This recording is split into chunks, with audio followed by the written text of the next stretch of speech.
Assalamualaikum warahmatullahi wabarakatuh. Akhir-akhir ini saya sering mendapatkan kiriman video dari orang-orang tertentu tentang katanya onani tidak membatalkan puasa. Masya Allah. Yang jelas melakukan onani itu bertentangan dengan ayat Al-Quran. وَالَّذِينَ هُمْ لِفُرُوجِهِمْ حَافِظُونَ. Yang akan mendapatkan kemenangan itu adalah orang-orang yang memelihara apa yang disebut dengan memelihara kehormatannya, kemaluannya. Jadi kalau melakukan onani di bulan puasa Ramadan itu namanya tidak melakukan apa yang disebut dengan li furujihim hafizun. Nah, mari kita dengarkan ungkapan dari seorang syekh di Arab. Nah, mari kita dengarkan apa kata beliau. Haram, onani itu haram dan membatalkan puasa, harus diqadha puasanya. ولذا قال الله والذين هم لفروجهم حافظون. betul. فجعل الأصل حفظ الفرج. الأصل في الفرج الحفظ. ولذلك ماذا قال العلماء في القاعدة الفقهية؟ قالوا الأصل في الأبضاع التحريم. الأصل في الأبضاع التحريم حتى يقوم سبب الحل. ولذلك قال الله عز وجل إلا على أزواجهم أو ما ملكت أيمانهم فإنهم غير ملومين. Tidak tercela. حفظ فرجه إلا عن الحلال، حفظ فرجه عن الحرام ولم يجعله إلا في حلال فإنه غير ملوم بل مأجور. فإن الرجل يأتي شهوته بالحلال فيؤجر. ثم قال الله عز وجل فمن ابتغى وراء ذلك فأولئك هم العادون. سبحان الله. تأمل كيف أن الله سور الفروج. ففي الأول قال والذين هم لفروجهم حافظون. Pelihara kemaluannya.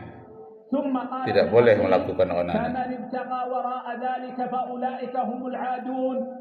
وقال الله عز وجل فمن ابتغى وراء ذلك شامل كل ما وراء ذلك فيدخل فيه الزنا ويدخل فيه والعياذ itu sama dengan zina, onani itu. Masya Allah.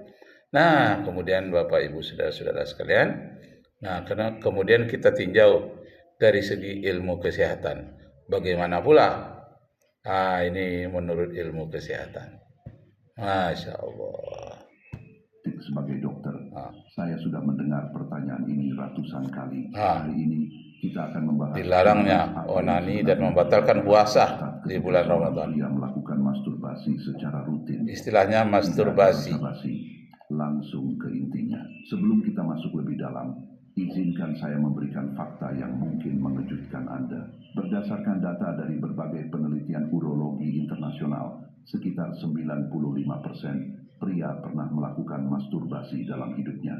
Ini bukan angka yang saya karang, ini fakta medis.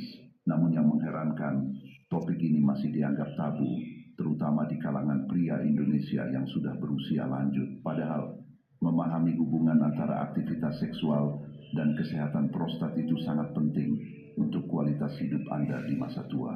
Prostat adalah kelenjar kecil seukuran buah kenari yang terletak di bawah kandung kemih. Meskipun kecil, perannya sangat besar dalam sistem reproduksi pria. Kelenjar ini memproduksi cairan yang menjadi bagian dari air mani, membantu melindungi dan memberi nutrisi pada sperma. Ketika prostat bermasalah, dampaknya bisa sangat mengganggu kehidupan sehari-hari. Mulai dari melakukan onani itu menimbulkan penyakit prostat hingga masalah yang lebih serius seperti kanker prostat. Sekarang, mari kita jawab pertanyaan utama yang mungkin ada di benak Anda. Apakah masturbasi setiap hari itu berbahaya atau justru bermanfaat bagi prostat? Jawabannya tidak sesederhana ya atau tidak. Saya akan jelaskan berdasarkan bukti ilmiah yang ada. Penelitian yang dilakukan oleh Harvard Medical School pada tahun 2016 melibatkan hampir 32.000 pria selama 18 tahun. Hasilnya cukup mengejutkan banyak orang. Pria yang mengalami ejakulasi 21 kali atau lebih per bulan memiliki risiko 20% lebih rendah terkena kanker prostat dibandingkan mereka yang hanya ejakulasi 4-7 kali per bulan. Ini adalah temuan yang sangat signifikan dalam dunia medis. Tapi tunggu dulu, sahabat lansia. Sebelum Anda menyimpulkan bahwa masturbasi adalah obat ajaib untuk mencegah kanker prostat, ada beberapa hal penting yang perlu kita pahami bersama. Penelitian ini menunjukkan korelasi, bukan hubungan sebab akibat yang pasti. Artinya, ada kemungkinan faktor lain yang berperan, seperti gaya hidup sehat secara keseluruhan. Selama praktik saya di berbagai rumah sakit di Jakarta dan Jawa, saya sering menemui pasien pria berusia 50 tahun ke atas yang datang dengan keluhan prostat. Yang membuat saya prihatin adalah betapa banyak dari mereka yang tidak pernah memeriksakan kesehatan prostatnya secara rutin. Nah, demikianlah Bapak Ibu, saudara-saudara sekalian, betapa pentingnya memelihara apa yang disebut dengan furujihim hafizun, pelihara kemaluan, kehormatan, baik di dalam puasa maupun di luar puasa. Kalau puasa itu jumhur ulama mengatakan batal puasa. Hanya sedikit menyatakan tidak batal, perbuatannya tetap haram. Hanya sedikit yang menyatakan halal, yaitu Yazid Jawaz. Hanya itu saja, yang lainnya tidak demikian. Nah, demikianlah Bapak Ibu saudara sekalian, mudah-mudahan ini menjadi renungan bagi kita semua. Allah Subhanahu wa taala meridai kita semua. Nah, ini ada catatan saya sedikit. Nah, ini ayat-ayat Al-Qur'anul Karim. Nah, ini kita baca sedikit catatan ayat-ayat Al-Qur'anul Karim yang merupakan catatan pada hari ini. Nah, ini dia. Surat 26, surat Asy-Syu'ara yang tidak berkaitan dengan yang tadi. Ini catatan yang lain. Surat Asy-Syu'ara surat 26 ayat 127 sampai 130. Bismillahirrahmanirrahim. Wa ma as'alukum alaihi min ajr. In ajriya illa ala rabbil alamin. Atabnuna bikulli ri'in ayatan ta'bathun wa tattakhizuna masani'a la'allakum takhludun wa idza batastum jabbarin. Nah, ayat ini menurut para ulama dan orang-orang yang sering mempraktekannya, ayat ini adalah untuk mengembalikan santet atau ilmu sihir yang diberikan kepada kita. Agar sihir itu kembali kepada yang pembuat sihir, bacalah ayat ini.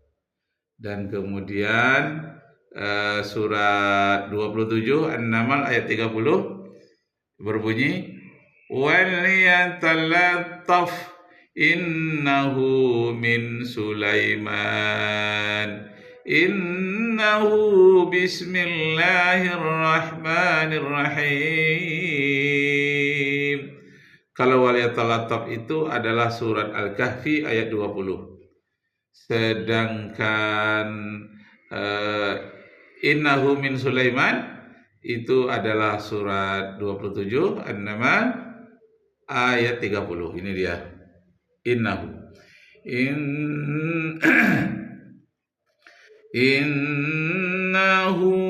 min Sulaiman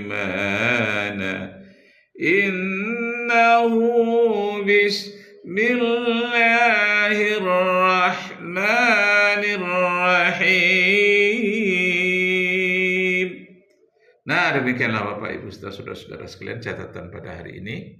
Ini saya taruhkan di dinding ini supaya mudah menghafalnya di sekeliling tempat meja belajar saya. Semoga Allah meridai kita semua. Wabillahi taufiq wal hidayah. Wassalamualaikum warahmatullahi wabarakatuh.